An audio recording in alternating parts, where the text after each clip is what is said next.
love jalapeno poppers, you are going to love, hella love, these garlic jalapeno stuffed olive poppers. They're crispy, cheese-filled, and a little spicy. Trust me, you've never had olives like this before.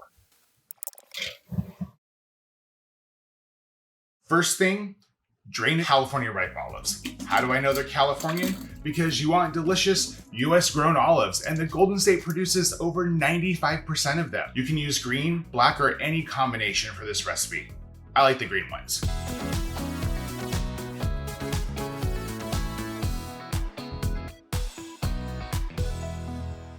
Next, we're gonna make our stuffing.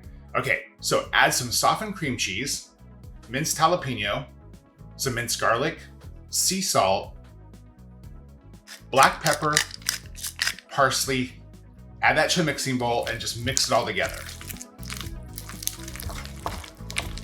I have laid the strained California ripe olives out on a small baking sheet to make stuffing them a bit easier. Facing them whole side up. Now we're gonna pipe that cream cheese mixture into the olives. You can use a piping bag or be lazy like me and use a sandwich bag. Simply push the mixture into the corner of the bag, twist off that top, and then cut the tip so it fits just inside that hole of the olive. When stuffing the olives, be careful though. You don't wanna overstuff them or have the mixture blow out the other side. Yeah, that. Fun fact, olives first made their way to California in the 1700s when they were planted at the Mother of Missions in San Diego. And we kind of been killing it with olives ever since here in the Golden State. Okay, so place the stuffed olives back on that baking sheet and place them in the fridge for 30 minutes. You want to do that to firm up that mixture so that way when you're dipping them in the batter, it doesn't squish out the other side.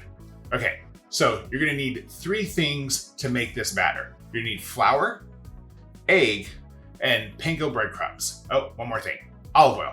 4 things, okay? So I lied a little bit.